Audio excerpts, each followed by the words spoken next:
tous. Le premier point que je souhaitais aborder aujourd'hui avec vous, ce sont les conséquences de la crise actuelle, de la crise sanitaire au niveau financier pour le sport professionnel, en particulier pour le football. Première chose qu'on peut évoquer, c'est que le football est sur la corde raide depuis une dizaine d'années. Les faillites ont été extrêmement nombreuses, les dépassements budgétaires sont légion, l'endettement a été souvent très très important durant ces dernières années. Le deuxième point qui est important de noter, c'est que le sport professionnel, et notamment le football, coûte très cher. Aujourd'hui, pour être dans le top 20 européen, il faut avoir un budget de 465 millions d'euros. C'est colossal, juste pour être dans la moyenne du top 20 européen. Alors même que il y a une vingtaine d'années, c'était 100 millions d'euros le budget moyen de ce top 20 et 60 millions d'euros en 97. Donc globalement, on a eu des budgets qui ont été multipliés par 7 ou 8, et notamment des dépenses. Le deuxième point qu'il faut noter, c'est que la billetterie dans le système du sport professionnel est devenue minoritaire. Elle représente de 15 à 20% du budget des grands clubs, ce qui peut nous permettre de considérer que finalement le fait qu'il n'y ait pas de match aujourd'hui ne soit pas trop préjudiciable. Alors c'est vrai en termes de billetterie, mais c'est évidemment totalement faux du point de vue des sponsors et des droits télé qui vont représenter pratiquement les 80 autres pourcents restants, puisque les télévisions et les sponsors ne vont pas payer pour des matchs qui ne vont pas se jouer. Ce sera donc une perte sèche qui va être assez compliquée à rattraper pour les clubs. Le point suivant que je voulais aborder avec vous, c'est l'éternel problème des salaires. On entend fréquemment autour de vous l'idée que les joueurs de football seraient trop payés. Cette remarque qui peut être une remarque de quelqu'un qui s'offusque un petit peu dans une discussion de comptoir de ce niveau, trouve complètement ses fondements quand on analyse quelques ratios. La part des salaires, l'ensemble des charges salariales d'un club représente de 80 à 90% de ses revenus, ce qui est évidemment colossal. On sait très bien qu'aucune entreprise classique ne pourrait supporter une telle charge. La question qu'il faut se poser, c'est finalement comment font les autres. Une première réponse qu'on peut apporter, c'est l'exemple américain. La NBA en basket, la NFL en football américain sont régulés depuis très très longtemps, depuis les années 50, de manière assez drastique, pour pouvoir créer une incertitude, mais également pour éviter qu'il y ait des dérapages financiers, des dérapages budgétaires. On peut parler bien sûr du salary cap qu'on connaît depuis longtemps, qui consiste à plafonner la masse salariale. Quelle est la conséquence de tout ça? La conséquence, c'est que les salaires représentent environ 50% du budget d'un club NBA, alors que par rapport aux 80-90% qu'on a évoqués, on est évidemment sur quelque chose de bien plus raisonnable. Donc la conclusion de tout ça, c'est que finalement, le sport professionnel était déjà sur la corde raide, que finalement la situation actuelle ne va faire qu'entériner une situation existante et qu'on a peut-être moyen de faire les choses de manière beaucoup plus saine et que finalement ce serait un mal pour un bien de ce point de vue. La deuxième question centrale qu'on peut se poser dans la situation actuelle, c'est comment le secteur des événements sportifs va pouvoir se transformer, s'adapter pour éviter de sombrer, puisqu'on a vu que la situation financière était pour le moins critique, notamment pour les événements qui avaient été annulés. La question qu'on peut se poser ici, et c'est une question qui n'est pas simple, c'est est-ce qu'un sport sans public est viable? On parle bien évidemment de sport-spectacle ici. La réponse, elle n'est pas simple, oui et non. Elle est évidemment plus simple pour certaines activités qui n'ont pas besoin du public véritablement pour exister.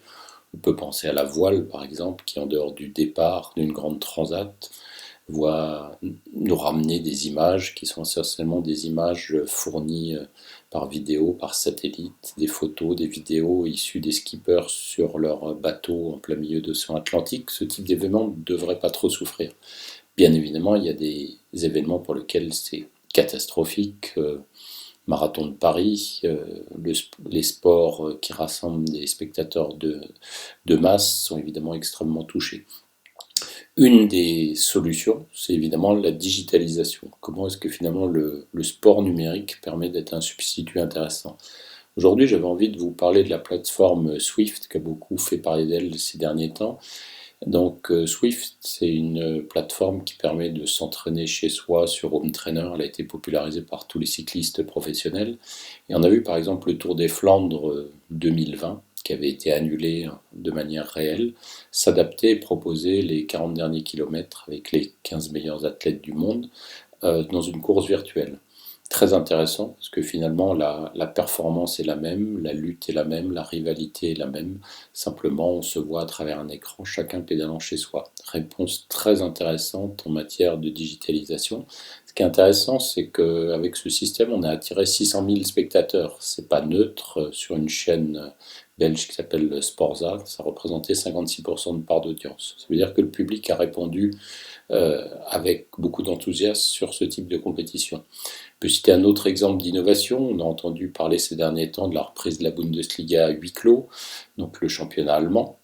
Et on a entendu parler beaucoup du développement d'applications. On a des fournisseurs numériques qui développent des applications afin de pouvoir restituer l'ambiance qu'on développe à la maison dans le stade pour les joueurs. C'est-à-dire que quelqu'un qui crie devant son clavier, qui fait du bruit comme je suis en train de le faire, qui applaudit chez soi, qui développe une ambiance sonore, cette ambiance sonore va être agrégée parmi les millions de gens qui regardent et on va restituer ça dans le stade sous forme de bruit que les joueurs vont pouvoir entendre. Ça se rapproche finalement de ce qu'on connaît déjà dans des compétitions comme le All-Star Game aux États-Unis, où on a un système d'applaudimètres, on mesure les décibels par exemple pour élire le vainqueur du Slam Dunk Contest, le concours de dunk, le concours de smash.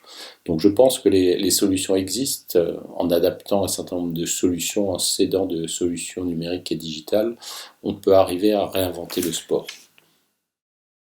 Dernière question qu'on peut se poser aujourd'hui pour essayer de faire le point un petit peu sur le sport et la crise, c'est comment la pratique du sport, celui que les gens ont l'habitude d'exercer, va durablement se transformer.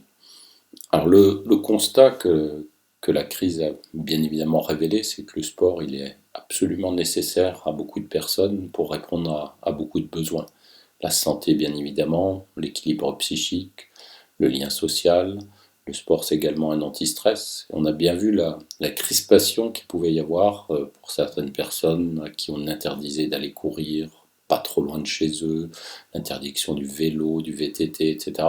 On a constaté qu'au-delà de contourner les règles, le sport était devenu un véritable besoin. Si on prend la pyramide de Maslow classique, il y a des gens pour lesquels c'est un besoin presque vital du quotidien, un besoin d'équilibre. Qu'est-ce qu'on a vu apparaître dans cette période? Des innovations extrêmement intéressantes, des cours de fitness en ligne qui pour certains ont rassemblé 80 ou 100 000 personnes, des changements de comportement. Ça doit nous amener à repenser le sport. Si les coachs font payer 1 ou 2 euros par mois, s'il y a 100 000 personnes qui financent tout cela, on arrive à des modèles extrêmement viables. En plus, les gens, notamment dans les zones urbanisées, n'ont pas forcément envie de se déplacer. On sait que par exemple sortir l'hiver quand il fait nuit peut être une contrainte pour la pratique du sport. Donc il y a peut-être moyen de repenser le sport. Alors évidemment dans ce système il y aura des perdants. Les salles de fitness classiques effectivement risquent de voir une véritable hémorragie dans leur clientèle puisque la concentration, la transpiration, la promiscuité dans les vestiaires ne vont pas jouer en leur faveur. Les courses de running classiques, 40 ou 50 000 personnes au départ du marathon de New York, du marathon de Paris, du marathon de Londres, c'est évidemment pas des choses envisageables aujourd'hui. Donc il va y avoir des perdants, il va y avoir des gagnants. Et au milieu de tout ça, il y a peut-être une pratique qui va totalement exploser, qui était déjà en train d'exploser, c'est le e-sport, de manière générale les jeux en ligne. Alors est-ce du sport, n'est-ce pas du sport? C'est pas à nous de discuter de ça aujourd'hui, puisque à partir du moment où vous avez des sponsors, du public, de la billetterie, des droits télé, des plateformes comme Twitch qui diffusent les événements, on se rapproche du sport, même si certains pourraient le regretter. Et la réalité virtuelle pourrait apporter encore plus de solutions, parce que la réalité virtuelle permet quand même globalement de faire croire que vous êtes à un endroit alors que vous êtes à un autre. Et je crois qu'en ce moment, c'est particulièrement le genre de choses dont les gens auraient eu besoin. Merci beaucoup.